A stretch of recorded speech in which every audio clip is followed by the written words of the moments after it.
भगवान श्री कृष्ण का विवाह रुक्मिणी जी से हुआ। लोग पूछते हैं किशोरी जी से क्यों नहीं हुआ?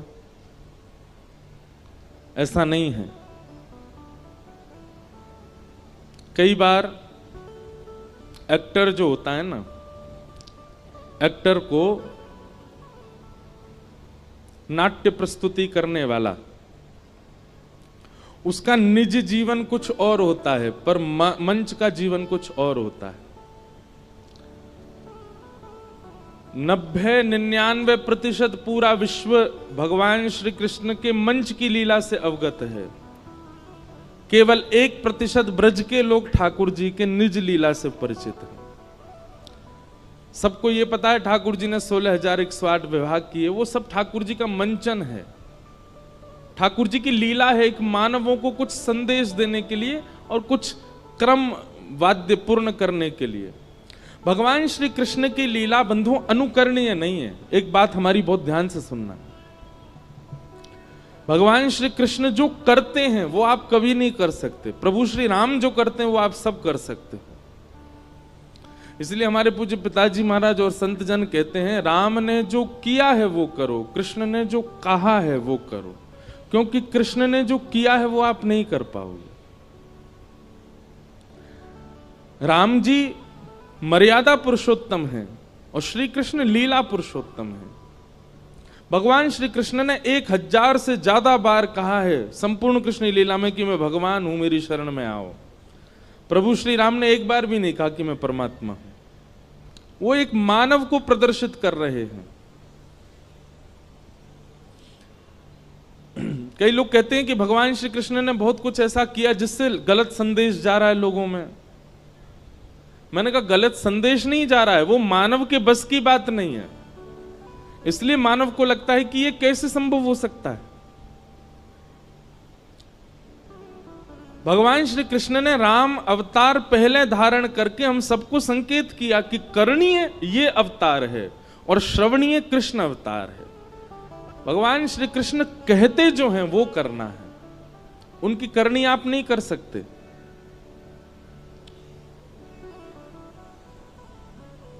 तो निज ठाकुर जी का जो लीला स्वरूप है वो हमें पता है कि ठाकुर जी की कैसी लीला है, पर अधिकतर लोगों को ऐसा लगता है कि ठाकुर जी का विवाह, वो लगता क्या लिखा ही है, वो ठाकुर जी का मंचन स्वरूप है। रुक्मिणी आदि जितने भी भगवान के विवाह हुए ये इनके एक तत्व हैं। उन तत्वों से ठाकुर जी ने विवाह किया, वो तत्व ठाकुर जी ने निर्माण किए।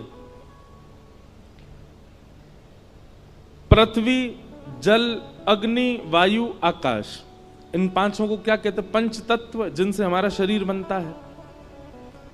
हमारे शरीर के बाहर पंच तत्व हैं, भीतर 4 तत्व हैं। भीतर कौन कौन से तत्व हैं? मन, बुद्धि, चित्त और अहंकार। इसको कहते हैं अंतःकरण चतुष्टय। और बाहर के जो हैं वो पंचभूत। दोनों को मिलाएं कितने हुए? 9 तत्व। 10वां तत्व हमारी आत्मा है। ऐसे 24 तत्वों का वर्णन किया गया है भागवत में। 25 तत्वों का। 25 तत्वज्ञ यत्र तत्राश्रमे वसन जटी मुंडी सखी वापी मुच्यते नात्र संशय। बहुत गंभीर प्रसंग है, उसमें नहीं जाएंगे ज्यादा। पर मूल 4 तत्व भीतर के, 5 तत्व बाहर के। बहुत ध्यान से सुनो सब लोग, इधर देखो।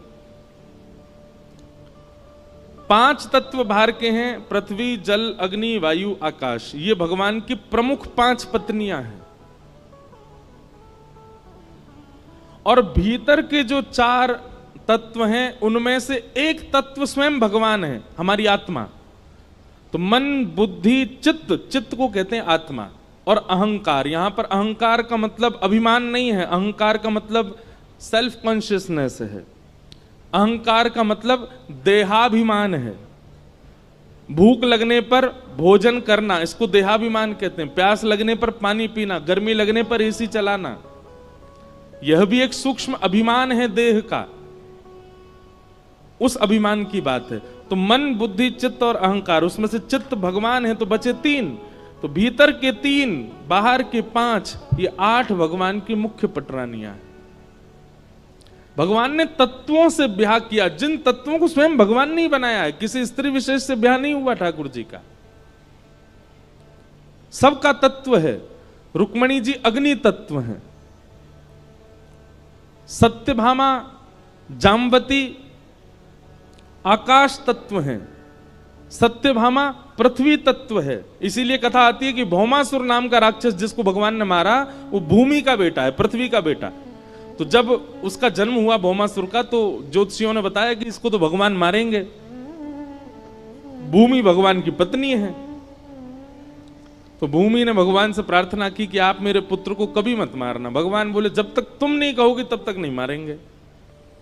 वही भूमि तत्व भगवान की पत्नी सत्यभामा बनकर के आई। तो जब भगवान भौमासुर से युद्ध करने गए, उसको मारा नहीं, उससे लड़ रहे थे लेकिन मार नहीं रहे थे।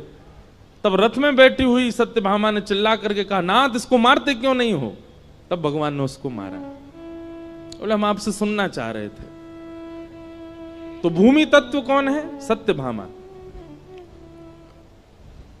जल तत्व कौन है? यमुना जी, कालिंदी। इस प्रकार अष्ट पत्रानियां भगवान की अष्ट तत्व हैं, जिनको भगवान ने ही बनाया। केवल लीला के लिए भगवान ने उनको स्त्री रूप बना करके ब्याह किया। इस प्रकार भगवान के मुख्य अष्ट ब्याह हुए। इनमें से एक ब्याह भगवान का उज्जैन में हुआ, और उज्जैन में जिनसे ब्याह हुआ उनका नाम था मित्रविंदा। मित्रविंदा के साथ ठाकुर जी का ब्याह हुआ। इस प्रकार अष्ट ब्याहों का क्रम बताया। भौमासुर नाम का दैत्य था, उसके यहाँ 16,100 राजकुमारियां बंधी थीं। भगवान ने उनको जाकर के मुक्त किया। सबको कहा कि अपने घर जाओ, पर 16,100 राजकुमारियों ने भगवान से कहा, भूयात पतिर में मय्यम, आप ही हमें अपनी पत्नी मान लीजिए। तब भगवान ने उन 16,100 राजकुमारियों से भी ब्याह किया। विश्व के जगतपति हैं ठाकुर जी। लोग कहते हैं भगवान ने इतने की, हम 2-4 कर लें, एक घर में कर लें, एक बाहर कर लें। ठीक है, शर्त है, लेकिन जिस प्रकार भगवान सबके साथ एक समय पर एक ही साथ 16,108 रानियों के साथ भगवान अलग अलग रूप धारण करके रहते हैं, आप भी रहो। एक पत्नी इंदौर में रहे, एक भोपाल में रहे, आप भी दोनों जगह एक ही समय पर रहो तो कर लो ब्याह। भगवान श्री कृष्ण ने जो किया है वो नहीं कर पाओगे। इसलिए भगवान श्री कृष्ण जो उपदेश करते हैं वो श्रवण करो। भगवान के इतने ब्याह हो गए, 16,108 ब्याह हुए। तत्पश्चात भगवान की दिनचर्या, ग्रहचर्या, इन सब की कथा बताई गई। एक नृण नाम का राजा था। वो नृण राजा रोज दान करता था। एक बार उससे एक भूल हो गई कि एक ब्राह्मण को उसने 10 गैया दान करी। उनमें से एक गैया भाग करके आई और राजा की गौशाला में फिर से आकर के खड़ी हो गई। अगले दिन राजा ने 10 गैया फिर दान करी, तो जो गैया का पहले दान कर चुका था उसी का दोबारा दान कर दिया। दूसरा ब्राह्मण 10 गैया लेके जा रहा था। पहला ब्राह्मण 9 में से एक गैया को ढूंढ रहा था, और ढूंढता ढूंढता उसने दूसरे ब्राह्मण के यहाँ गैया को देखा। दोनों ब्राह्मणों में विवाद हो गया। राजा निष्कर्ष नहीं निकाल पाया, इसलिए ब्राह्मणों के कोप से राजा को गिरगिट बनना पड़ा, कृकलाश्य। भगवान ने कृपा करके उसको फिर मुक्त किया। दान बहुत सोच समझ के होना चाहिए बंधु। हमारे शास्त्रों में कहा जाता है, कुपात्र दानाच भवे दरिद्रम, दरिद्र भावेन करोति पापम, पाप प्रभावा नरकम प्रयाते, पुनर्दरिद्री पुनरेव पापी। दान बहुत सोच समझ के किया कीजिए। हर किसी को दान नहीं करना चाहिए। और आजकल तो बहुत भयावह माहौल हो गया है। दान के नाम पर कुछ भी हो रहा है। थोड़े विवेकी बनिए, कहां दान करना चाहिए इसका विचार किया कीजिए। सबसे उच्चतम दान कौन सा है पता है आपको? बताओ सबसे श्रेष्ठ दान क्या है? ज्ञान का दान। किसी को ज्ञान देना। ज्ञान देना मतलब ऐसा नहीं कि वो, कई लोग तो मजाक में बोलते हैं ये तो ज्ञान ही बांटता रहता है, ऐसे नहीं। ज्ञान का दान मतलब किसी भटके हुए को कुछ समझा करके उसके भटकाव को रोकना, ये बहुत बड़ा दान माना जाता है। आपने उसको ज्ञान दिया, आपने उसको बचाया, आपने उसको कुछ समझाया। और ये बात हम नहीं कह रहे हैं, गोपियां कहती हैं गोपी गीत में, तब कथामृतम तप्त जीवनम कविभिरीडितम कल्मषापहम् श्रवणमंगलम् श्रीमदाततम्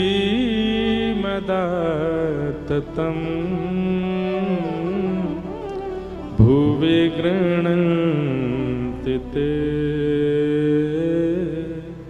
भूरिदा जना। गोपियां कहती हैं इस संसार में सबसे बड़ा दानी यदि कोई है तो देखो, हम अपनी प्रशंसा नहीं कर रहे हैं, पर आपको जानकर के आश्चर्य होगा कि संपूर्ण श्रीमद् भागवत में वक्ताओं की प्रशंसा केवल एक ही बार की गई है, और वो भी ब्रज की गोपियों ने की है। वक्ताओं की प्रशंसा नहीं है, सब जगह श्रोताओं की महिमा, श्रोताओं की प्रशंसा, श्रोताओं का यश। वक्ताओं की केवल एक जगह प्रशंसा है, और वो है गोपी गीत में। और इतना ही नहीं, गोपी गीत में गोपियां प्रशंसा करती हैं, और फिर अगला गीत गाया भ्रमर गीत, उसमें फिर गालियां भी देती हैं वक्ताओं को। गोपियां कहती हैं त्रिलोकीनाथ को शब्द की पुड़िया में बांध करके सबको दान कर देते हैं ये वक्ता, सबसे बड़े दानी है। ब्रह्मांड नायक को शब्दों में बांध करके सबको दे देते हैं। बिना वैकुंठ के, बिना वृंदावन के, बिना अयोध्या के, बिना सरयू तट के, बिना यमुना तट के श्री कृष्ण का साक्षात्कार करा देते हैं वक्ता, सबसे बड़े दानी गोपियां कहती। सबसे बड़ा दान क्या है? आप कथा सुनते हैं, कथा सुनने के बाद जब जाएं तो जो कथा में नहीं आए उनको जाकर के सुना दो कि आज हम क्या सुन के आए या हमने क्या प्राप्त किया। लेकिन एक बात याद रखिएगा, शास्त्रों में 10 नामापराध बताए गए, अपराध जो भक्तों को नहीं करने चाहिए। उनमें से एक अपराध पता है क्या है? जो व्यक्ति ठाकुर जी के यश को नहीं समझ पाता उसके सामने यश सुनाना। जो ठाकुर जी पे भरोसा नहीं करता, ठाकुर जी का मजाक उड़ाता रहता है या आध्यात्मिकता की खिल्लियां सी उड़ाता रहता है, उसके सामने जाकर के कथा की प्रशंसा करना, अपने गुरु की प्रशंसा करना, भगवत तत्व की वार्ता करना और फिर उसके द्वारा उपहास होना, ये एक अपराध है। इसलिए पहले योग्यता पहचान लीजिए, सामने वाला योग्य हो तो ही सुनाओ।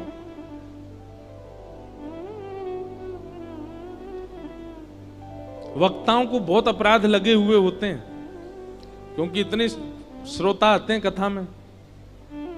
जरूरी नहीं है सब एक ही भाव के हों, कई लोग अलग अलग भाव के भी आते हैं, तो निश्चित है वक्ता को अपराध लगता है उसका।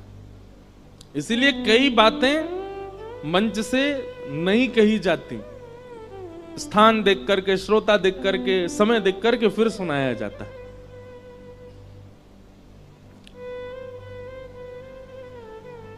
तो दान ज्ञान का अच्छा, पर दीजिए उसी को जो उसको पचा सके, जो उसको संभाल सके, जो उसको रख सके। बीज को कहीं भी नहीं बोया जाता, सत पात्र में ही बोया जाता है। जहां बीज अंकुरित हो सके वहीं डालते हैं हम। हर बीज का एक नियम होता है ना। अब मुझे तो इतनी नहीं आती प्लांटिंग करना, फार्मिंग करना, पर आप सब में से कोई जानकार हो, हर बीज का एक स्वरूप होता है कि वो इतनी मिट्टी में ही जाएगा तो फलेगा, इतनी धूप ही आनी चाहिए, इतना जल पड़ना चाहिए। तो ऐसे ही पात्र देख करके बताना चाहिए भगवत भावों को। ये बात आपके लिए, हमारे लिए नहीं। हम तो खुले मंच से कुछ भी कहें, ये तो कथा पंडाल है, अपराध तो लगता है, लेकिन फिर भी यह नियम है कि यहां तो सब सुनाना ही है। पर आप लोग जब एकांतिक किसी से मिलते हैं या अपने परिवार के लोगों के बीच में बैठते हैं, जो व्यक्ति ऐसा दिखता हो कि ये इस भाव को अच्छी तरह स्वीकार नहीं करेगा, मत सुनाइए, नहीं तो अपराध लगेगा। और जहां लगता है कि नहीं ये अधिकारी है इस भाव का, उसको तुरंत बताइए। सबसे बड़ा दान है।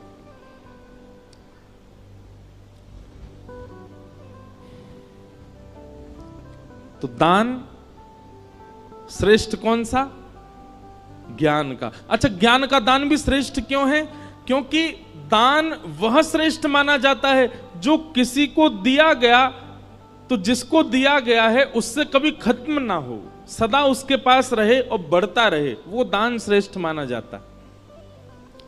धन का, अन्न का, वस्त्र का, आदि आदि वस्तुओं का ये दान बढ़ता नहीं है, घटता है।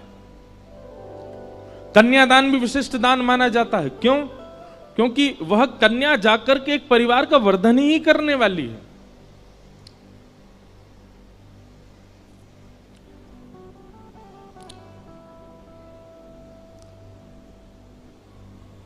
तो इस प्रकार राजा नृण की कथा बताई गई। फिर आगे प्रसंग आता है कि श्री नारद जी महाराज भगवान की गृहचर्या देखने गए कि भगवान अपने गृहस्थाश्रम में कैसे रहते हैं। तभी नारद जी ने जाकर के क्या देखा कि ठाकुर जी 16,100 राजकुमारियों के साथ एक ही समय पर अलग अलग रूप में अलग अलग भवनों में विलास कर रहे हैं, एक ही साथ। यह दर्शन करके नारद जी महाराज अत्यंत प्रसन्न हुए। तत्पश्चात भगवान की नित्यचर्या बताई गई। ठाकुर जी की दिनचर्या कैसी है? सुबह भगवान ब्रह्म मुहूर्त में उठ जाते हैं। अच्छा, एक बात सुनो, हमारा तो सिस्टम डामाडोल हो चुका है। अब कथाएं करते करते और भाग दौड़ में हमारा कोई नियम नहीं रह गया। अब सब उल्टे सीधे हो गए हैं। पर आप लोग संभालो। जिस व्यक्ति को, लिख लीजिएगा इस बात को, ठाकुर जी का जीवन में कभी साक्षात्कार करना हो, वो ब्रह्म मुहूर्त में उठना प्रारंभ कर दे। सूर्य उदय से पहले रात्रि जा रही है, उस काल में उठ करके और अपना प्राणायाम आदि, स्नान आदि करके और ध्यान निश्चित करे भगवान का। और यदि वो धाम निवासी है, लाइव में भी जो वृंदावन के लोग सुन रहे हैं कथा, प्रातःकाल ब्रह्म मुहूर्त में उठ करके स्नान करके चले जाओ, यमुना जी के तट पर जाकर के परिक्रमा करो। हमको बिहारी जी के गोस्वामी जी एक हैं हमारे बड़े, ठाकुर जी की खूब सेवा करते हैं, उन्होंने मुझको बताया, बोले लाला तो एक सूत्र बता के जा रहा हूं। मैंने कहा बताओ महाराज जी। बोले काऊ दिना ऐसो नियम धारण कर लियो, जब तू ब्रज में रहवे लग जाए, अब तो हम रहते ही नहीं, हम दुनिया ब्रज में बस रही, हमारी कथा सुन के हम ही ब्रज से बाहर हैं। अब तो ये हालत हो गई है कि ब्रज जाने के लिए हमको ब्रज में कथा करनी पड़ती है तो हम ब्रज जा पाते, नहीं तो ब्रज से बाहर ही रहना पड़ता है। पर हमारे पूज्य श्री मलुकपीठ वाले महाराज जी को हमने एक बार निवेदन किया, मैंने महाराज जी कथाएं तो बहुत हो गई पर ब्रज छूट गया। तो महाराज जी कहते नहीं आप ऐसा मत कहिए। मैंने कहा तो महाराज जी? बोले आप जहां जाते हैं वहीं ब्रज प्रकट हो जाता है। बोले वक्ता जहां जाते हैं, कथा सुनाते हैं, ब्रज की लीला कहते हैं, वो ब्रज ही प्रकट हो जाता है। तो बोले आपको ब्रज आने की आवश्यकता नहीं, ब्रज तो आपके संग ही रहता है। तो मन को फिर आराम हुआ, शांति हुई। अभी चंडीगढ़ में वृंदावन प्रकट उत्सव था, मतलब कथा सप्ताह थी पर उसमें वृंदावन प्रकट के भाव ज्यादा होते थे। अभी तक हमको बताते हैं कि महाराज जी वो मेला ग्राउंड था जहां कथा थी। अब लोग बाग वहां जो नित्य नियमित कथा सुनते थे, वो वहां से अपने दफ्तर, ऑफिस, कॉलेज कहीं भी जाते हैं, रुक करके वहां उस स्थान को प्रणाम करते हैं, वहां की रज लगाते हैं, बोले वृंदावन है, यहाँ कथा हुई। और अब चंडीगढ़ के सब लोग लगे हैं उसका नाम मेला ग्राउंड ना करवा करके सीधा वृंदावन ही करवा रहे हैं, वो वृंदावन है ये। यहाँ कथा हुई। वृंदावन जाइएगा तो एक नियम, वैसे तो 3 नियम हमने एक पद ही बना करके गाया है। राधिका रानी जी, वृषभानु दुलारी जी, राधिका रानी जी, वृषभानु, राधिका रानी जी, वृषभानु दुलारी जी, राधिका।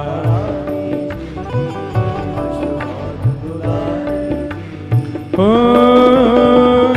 सुन लो अरज हमारी हमारी, रहूं ब्रज रज को उपास उपास, ब्रज रज को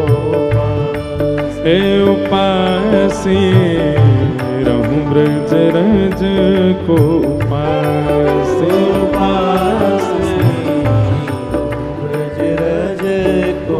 गाँव भाव से।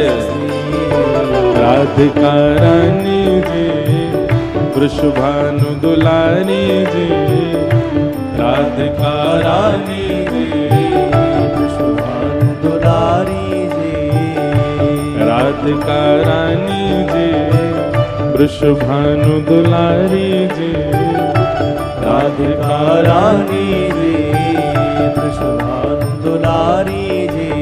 ओ सुन लो अरज हमारी हमारी, रहूं ब्रज रज को उपासी,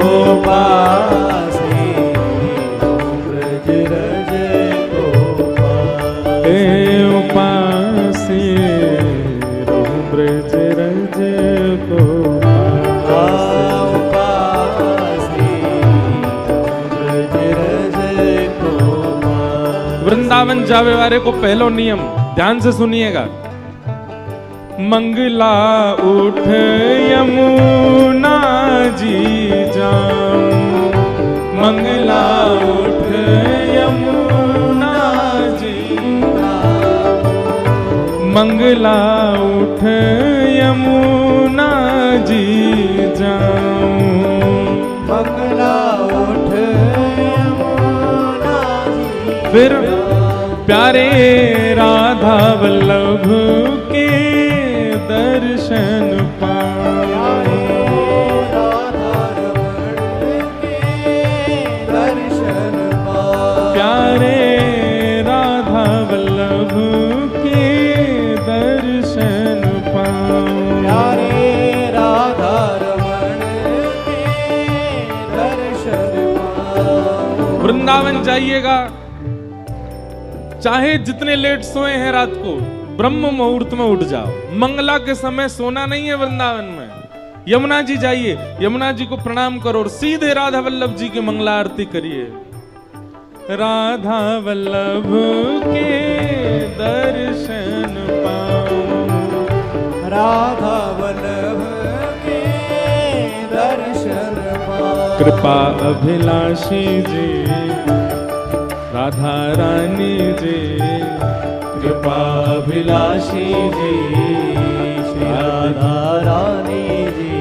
ओ कृपा अभिलाषी जी, कीरत सुत प्यारी जी, कृपा अभिलाषी जी, कीरत सुत प्यारी जी। ओ सुन लो अरज हमारी हमारी, रहूं ब्रज रज को उपासी, रहूं ब्रज रज को उपासी, रहूं ब्रज रज को उपासी, रहूं ब्रज। बोलो वृषभानु दुलारी की।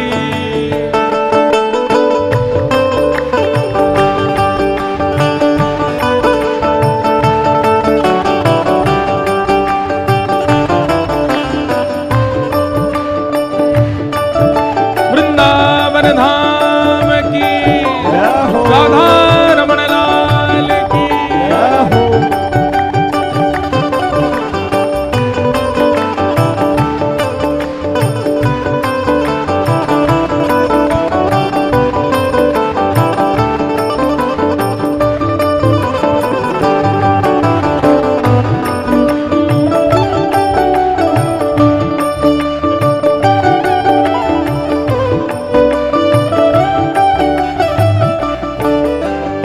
तो पहलो नियम कहा है, मंगला में उठ करके यमुना जी के दर्शन करने हैं। और दूसरा नियम कहा है, होटल पे नहीं खाना, रेस्टोरेंट में नहीं खाना, दुकानों पे नहीं खाना है। तो ब्रजवासिन के मधुकर पाऊं, ब्रजवासिन के मधुकर पाऊं, हे ब्रजवासिन के मधुकर पाऊं, ब्रजवासिन के मधुकर पाऊं। प्यारे राधा रमण संग नैन मिलाऊं, प्यारे राधा रमण संग नैन।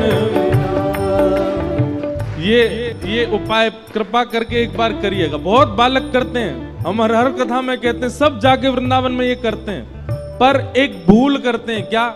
हमारे घर से ही मधुकरी मांगते हैं। हमारी मैया बड़ी परेशान, रोज के 200-300 बालक आते हैं, बोलो मधुकरी दो।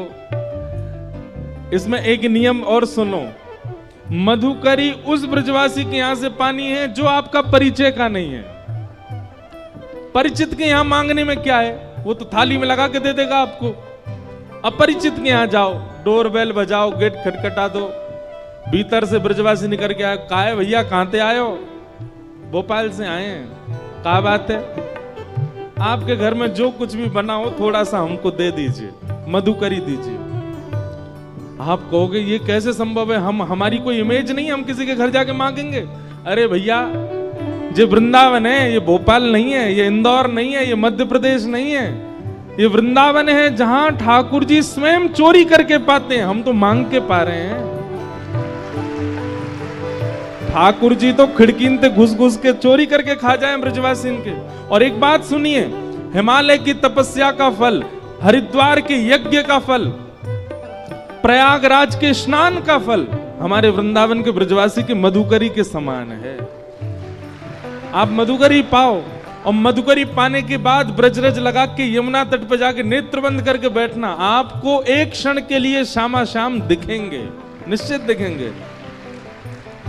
ब्रजवासिन के मधुकर पाऊं, ब्रजवासिन के मधुकर पाऊं, हे ब्रजवासिन के मधुकर पाऊं, ब्रजवासिन के मधुकर पाऊं। प्यारे राधा रमण संग नैन लगाऊं, प्यारे राधा रमण संग नैन मिलाऊं, ओ प्यारे राधा रमण संग नैन लगाऊं, प्यारे राधा रमण संग नैन मिलाऊं। महलन वारी जी, वृषभानु दुलारी जी, महलन वारी जी, वृषभानु दुलारी जी, ऊंचे महलन वारी जी, बरसाने वारी जी, ऊंचे महलन वारी जी, बरसाने वारी। हे श्यामाजू, ओ सुन लो अरज हमारी, हमारी रहूं ब्रज रज को उपास, उपासी रहूं ब्रज रज को उपासी, उपासी रहूं ब्रज रज को उपासी, उपासी। करताल बजा के गाओ, जय हो। हे राधिका रानी जी, वृषभानु दुलारी जी, राधिका रानी जी, वृषभानु दुलारी जी।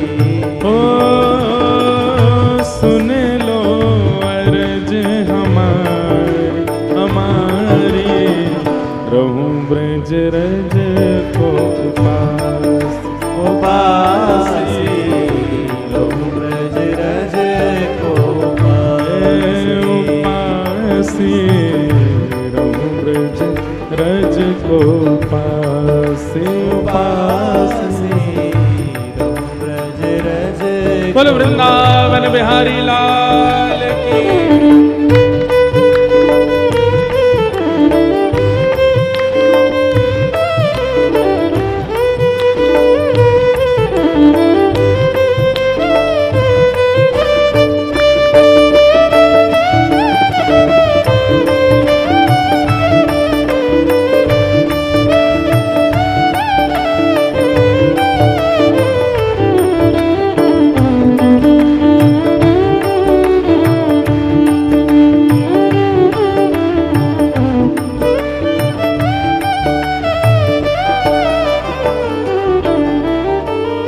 पहलो नियम मंगला में उठवे को, दूसरो नियम ब्रजवासीन के घर की मधुकरी पावे को, और तीसरो नियम रसिक जनन की सेवा पाऊं। रसिक जनन की सेवा पाऊं।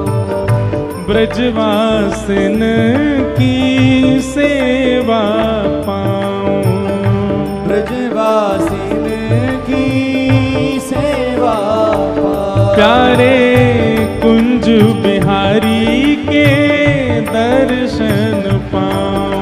प्यारे कुंज बिहारी के दर्शन पाऊं। प्यारे बांके बिहारी के दर्शन पाऊं। प्यारे बांके बिहारी के दर्शन पाऊं। जैसे हमारे ब्रज में ना बहुत संत रहते हैं, वो किसी से कभी कोई याचना नहीं करते, कुछ मांगते नहीं।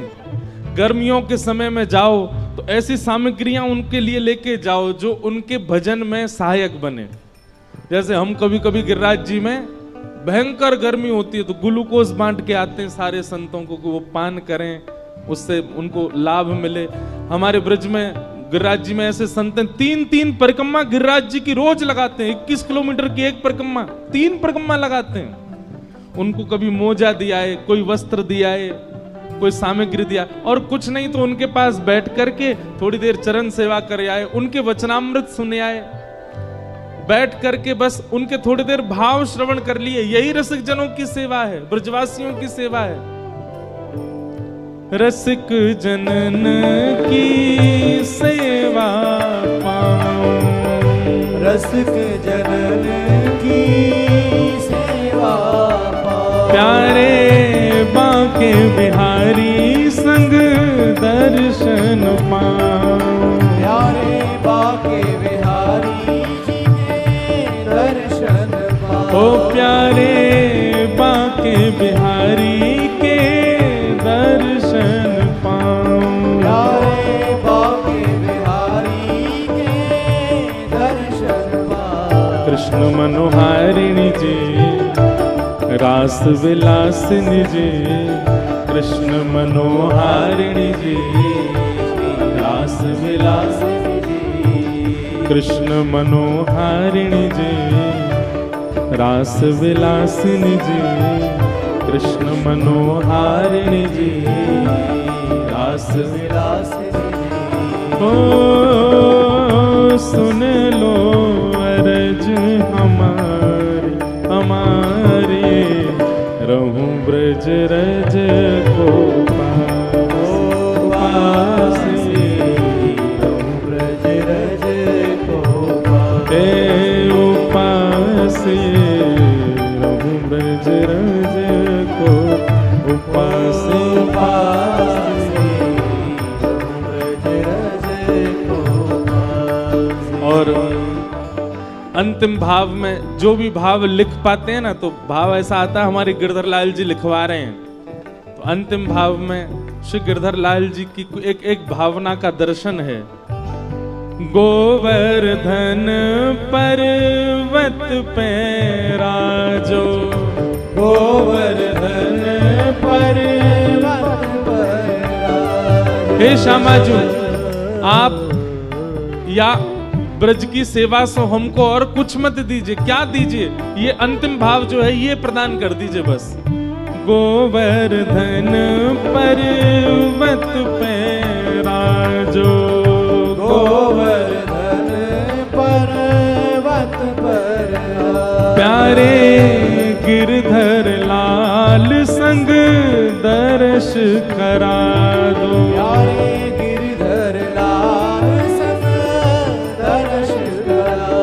प्यारे गिरधर लाल संग दर्श करा दो। प्यारे गिरधर लाल संग दर्श करा दो।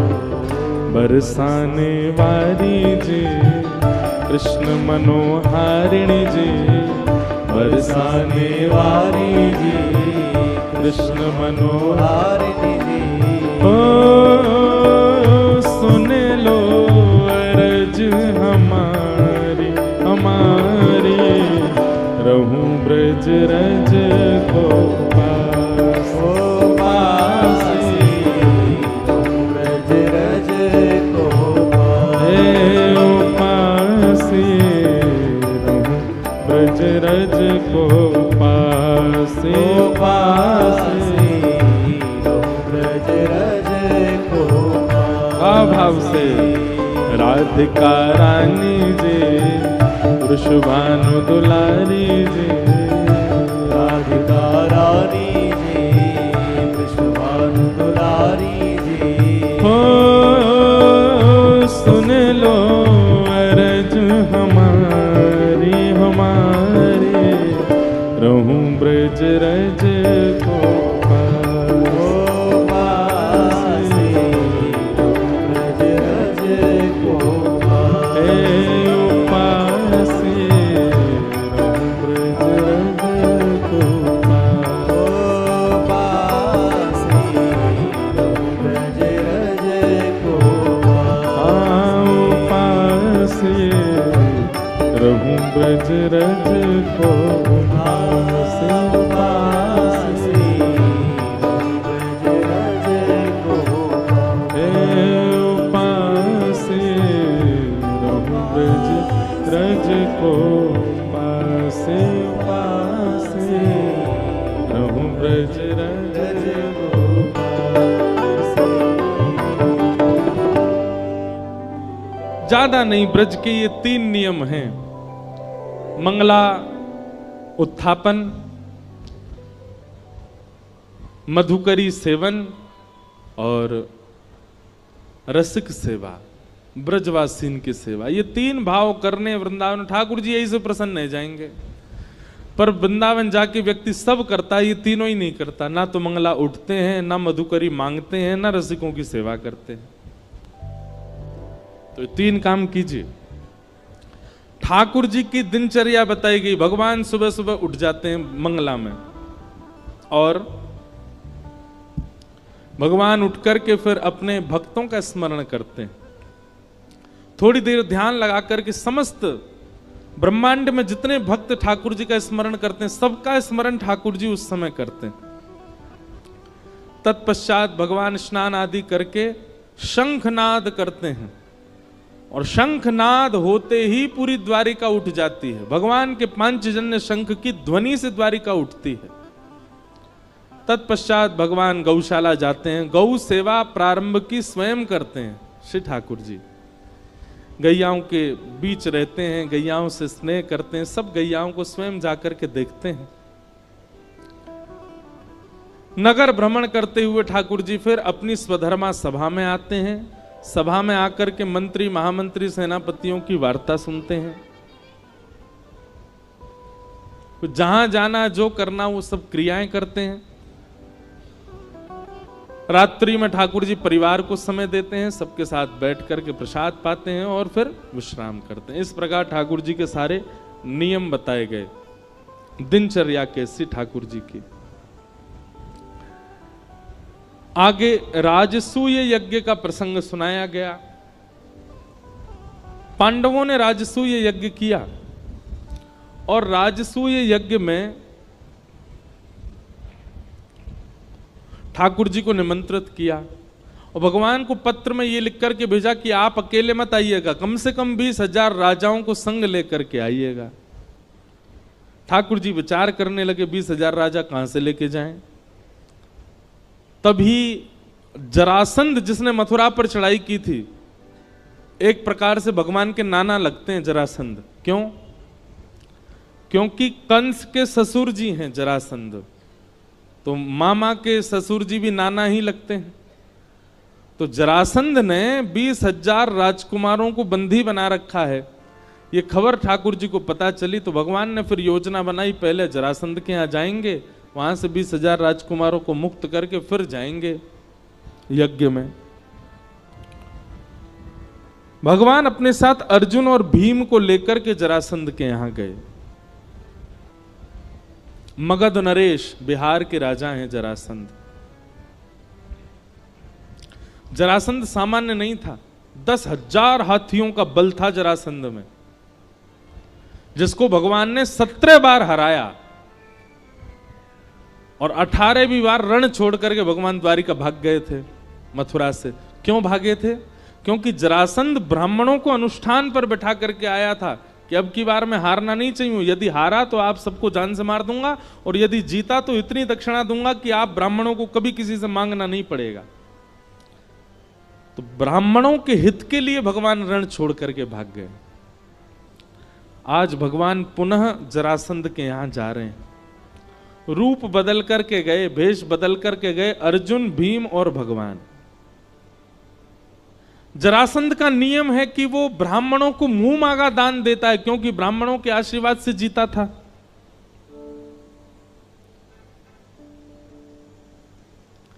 भगवान ब्राह्मण का रूप धारण करके गए। जरासंध ने कहा, मांगिए विप्र देवता, क्या चाहिए? भगवान बोले, युद्ध।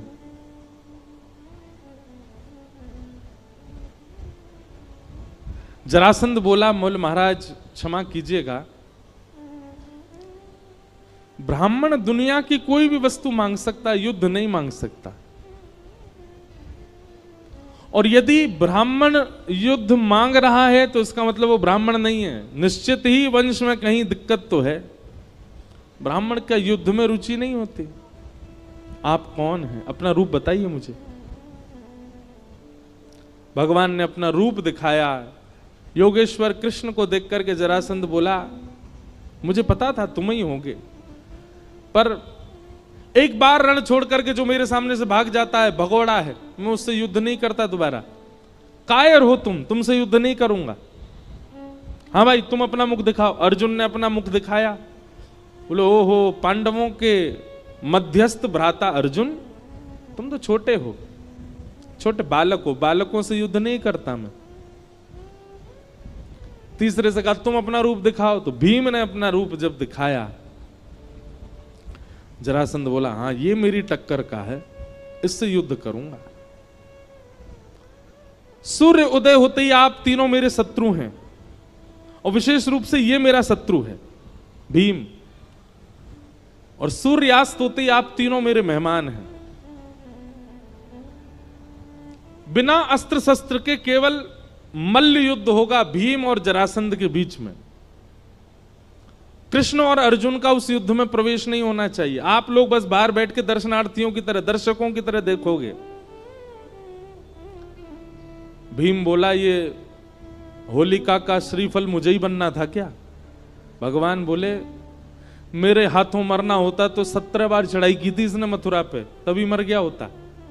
इसकी मृत्यु तेरे हाथ ही है भीम, चिंता क्यों करता है? मैं हूं ना तेरे साथ, अर्जुन है ना, हम दोनों हैं, तेरे को जिता के लेके जाएंगे। रात्रि में सो गए। सुबह सूर्य उदय होते ही दरवाजे खटखटाने लगे। सैनिक बोले, सूर्य उदय होने में कुछ क्षणों की देरी है, युद्ध भूमि में आ जाओ, जरासंध महाराज आने वाले हैं। भीम तैयार होकर के गया। भगवान बोले, चिंता मत कर, तू युद्ध कर, हम बैठे हैं ना। जरासंध सामान्य नहीं था। जैसे ही सामने भीम आया, जरासंध ने एक मुष्टिक प्रहार किया। एक मुष्टिक में ही भीम मूर्छित हो गया, तारे दिख गए उसको, उठ ही नहीं पाया। और जरासंध ने इतना मारा, भीम की हड्डी हड्डी दर्द करने लगी। शाम हो गई। एक तरफ से अर्जुन, दूसरी तरफ से ठाकुर जी उसको कंधे पर लाद के लेके आए कक्ष में। बाम आदि औषधि लगाई, केला खवा में, सेब खवा में, और स्वयं पकवान खामे दोनों एक ही थाली में बैठ के। भीम बोला, तुम लोग यहां पकवान उड़ाने आए हो? वो मेरे को इतना मारता है, तुम लोग बैठे बैठे देखते रहते हो। भगवान भीम के पास गए और भीम से जाकर, बहुत अच्छी कथा है, ध्यान से सुनना। भीम से भगवान कहते हैं,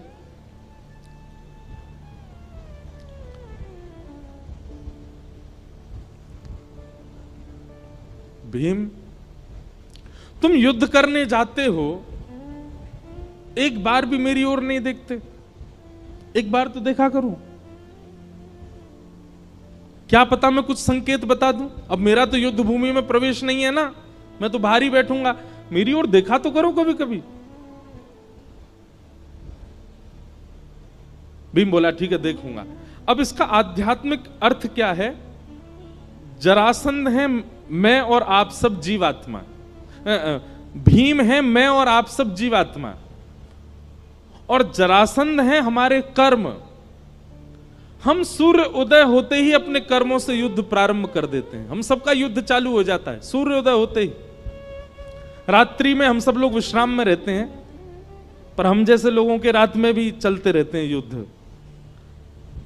पर एक सामान्य रूप से रात्रि में सब विश्राम में जाते हैं। रात्रि कोई किसी को तंग नहीं करता। कोई कार्य बिगड़ भी जाता है तो हम लोग कहते हैं अभी सो जाओ, सुबह देखते हैं उठ के। हमारा युद्ध ही सूर्योदय के साथ प्रारंभ हो जाता है, संसार के साथ। भगवान कहते हैं इस बीच में कभी कभी मेरी ओर देख लिया करो, मेरी ओर दृष्टि डाल लिया करो। भोपाल में 365 दिन रहिए, लेकिन 7 दिन के लिए यदि कोई ब्रजवासी कथा सुनाने आया है तो आके सुन लिया कीजिए, कोई बुराई नहीं है। समझ में 10 कोई आई है, ताली सबने बजाई है। अब क्या फायदा, अब तो कथा पूरी होने वाली है। अब तो प्रतीक्षा करो, 2 साल बाद आएंगे अब भोपाल, पर उससे पहले हम आसपास तो आएंगे। इंदौर आएंगे, सागर आएंगे, और कहां आएंगे, नर्मदा यात्रा पे भी आएंगे। तो अभी तो 2 साल में तो बहुत कुछ होगा, पर 2 साल बाद जब भोपाल आएंगे तब छुट्टी ले लेना, पहले ही बता देना अपना, जहां भी आप काम करते हो, जहां भी आप लोगों का कार्य है या स्कूल कॉलेज जो भी है, सब जगह बता देना हमको टाइफाइड हो गया है, 7 दिन नहीं आ पाएंगे। ज्यादा नहीं, 7 दिन मांग रहे हैं, 7 दिन तो पूरी कथा को दिया कीजिए। ये बहुत आवश्यक होता है जीवन के लिए। आप सब लोग युद्ध कर रहे हैं अपने कर्मों से। अभी बस ये 1 घंटा बाद आप सबका युद्ध शुरू हो जाएगा, फिर लड़ोगे।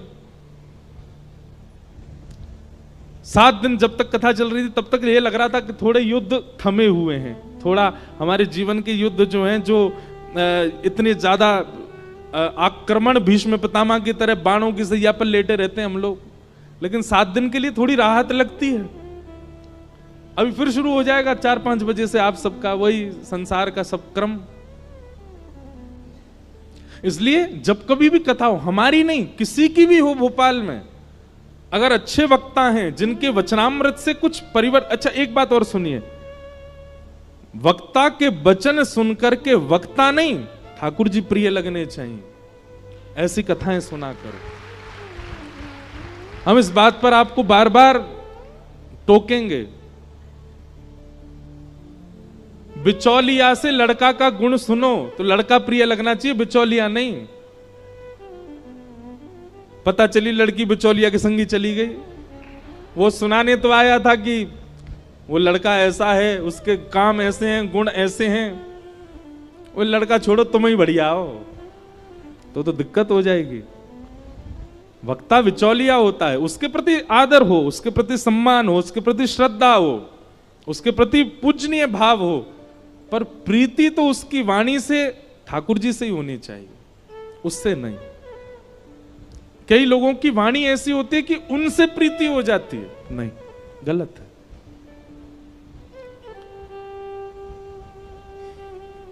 तो भगवान कह रहे हैं भीम तू युद्ध करने जाता है, बीच में मुझे देखा कर। हम सबको भगवान कह रहे हैं, हम सब युद्ध करते हैं सुबह से शाम तक, बीच बीच में कभी देखा करो। 365 दिन युद्ध करते हो, बीच में 7 दिन मेरे पास आ जाया करो, कुछ ट्रिक्स बता दूंगा। ठाकुर जी कह रहे हैं जीवन के उपयोगी। भीम बोला कल देखूंगा। बोला हाँ कल देखना मेरी ओर। दूसरे दिन भीम जैसे युद्ध करने गया, जरासंध ने फिर से उसको मारना शुरू किया। नीचे घेर के जरासंध बैठ गया भीम के ऊपर, और भीम ने दृष्टि घुमाई, ठाकुर जी केला खा रहे थे। भीम ने भगवान की ओर देखा, भगवान ने तुरंत एक पत्ता उठाया और बीच से अलग किया। भीम समझ गया मुझे क्या करना। उसने ऐसा दाव पेच खेला, जरासंध के एक पैर पर अपना एक पैर रखा, दूसरा पैर पकड़ करके बीच से उसको चीर दिया और दोनों भाग अलग करके,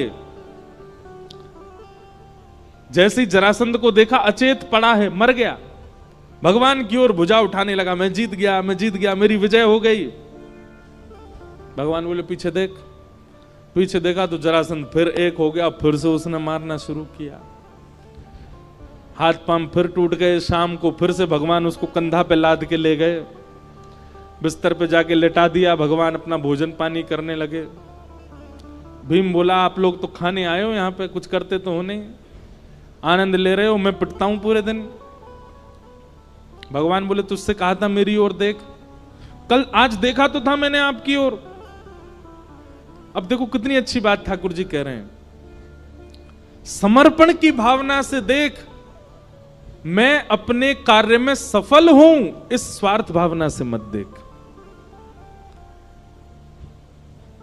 मेरे जीवन में जो होगा मेरे लिए उचित होगा, मुझे प्रॉफिट हो आप दे देना, लॉस हो तो भी आपकी कृपा। ऐसे समर्पण भावना से देख। तू मेरी ओर किस भावना से देख रहा था? विजय की भावना से, मुझे जीतना ही है। नहीं भीम, जीतने की भावना से नहीं। कर्म का फल क्या मिलेगा ये मेरे हाथ में निर्भर है। कर्मण्येवाधिकारस्ते, तुम्हारा अधिकार केवल कर्म पर है। मां फलेषु कदाचन, फल तो मैं दूंगा, तू केवल अपना कर्म कर। समर्पण की भावना से मेरी ओर देख, जीतने की भावना से नहीं। भीम बोला कल देखूंगा। बोला हाँ ठीक है।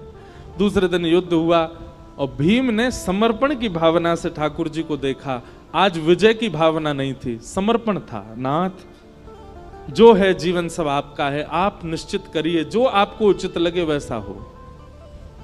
समर्पण की भावना से देखा तो भगवान ने भीम को योग्य जाना और योग्य जान करके वही क्रिया की जो कल की थी, लेकिन आज उस क्रिया को करके विपरीत दिशा में फेंका। ठाकुर जी ने एक युक्ति और देखो, समर्पण की भावना से जब आप ठाकुर जी को देखते हैं और विजय की भावना से जब आप ठाकुर जी को, दोनों में अंतर क्या है? विजय की भावना में आप धैर्यवंत नहीं होते, विजय विजय विजय विजय विजय यही दिखता रहता है आपको। लेकिन जब आप समर्पण की भावना से देखते हैं तो आपका चित्त शांत होता है, आपका चित्त धैर्यवंत होता है। और धैर्यवंत होकर के जब आप जाते हैं तो ठाकुर जी शायद कुछ और युक्ति देना चाह रहे हैं, वो आप ग्रहण कर पाते हो।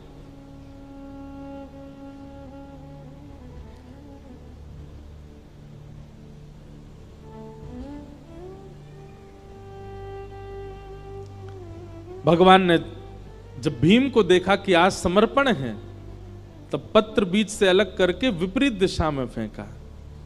भीम को संकेत मिल गया कि करना वही है जो कल किया था, बस बीच से अलग करके छोड़ नहीं देना है, विपरीत दिशा में डालना है ताकि ये एक ना हो सके। तब भीम ने वही दाव पेच खेला, बीच से दुर्योधन जरासंध को अलग करके विपरीत दिशा में फेंका। नहीं एक हो पाया और जरासंध के प्राण निकल गए। तब भगवान को आज प्रणाम किया, बोले नाथ क्षमा करना, कल मुझसे भूल हुई, आज मैंने अपनी भूल सुधारी। भगवान बोले अब जरासंध का वध हो गया, तुम सफल हुए, चलो। 20,000 राजकुमार जो बंदी बने थे उन सबको मुक्त किया और लेकर के भगवान राजसूय यज्ञ में गए।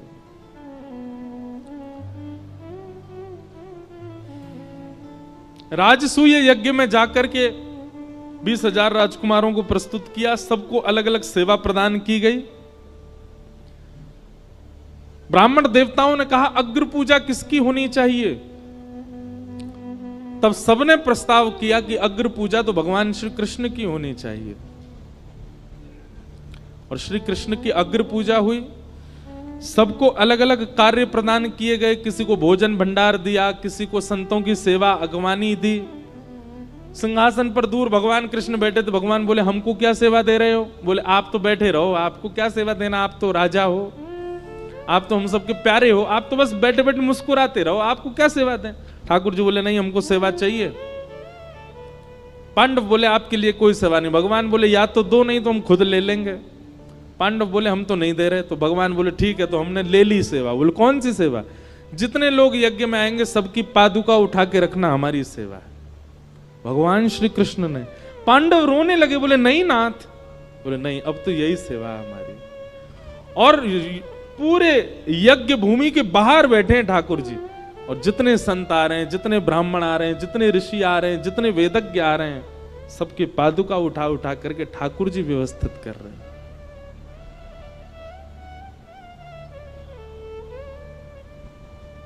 बंधुओं, भगवान श्री कृष्ण के आप भक्त हो तो कुछ कुछ लक्षण ठाकुर जी जैसे भीतर आने चाहिए। और ठाकुर जी का कोई लक्षण आए चाहे ना आवे, एक लक्षण तो आना चाहिए। क्या? दीनता। ठाकुर जी बहुत दीन है। नीचे बैठने में, झुकने में, दीन बनने में ठाकुर जी को बिल्कुल संकोच नहीं होता। नेक में ही हो जाते हैं। आज का व्यक्ति दीन होना भूल गया है। वो दीन नहीं बन पाता। उसको पद प्रतिष्ठा और पदवी की इतनी ज्यादा इच्छा होती है कि वो उससे परे जा ही नहीं सकता।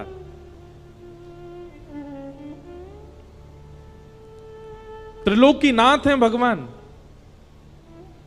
ब्रजवासियों के डांट खा लेते हैं, ब्रजवासियों के कहने से उखल पे बंध जाते हैं।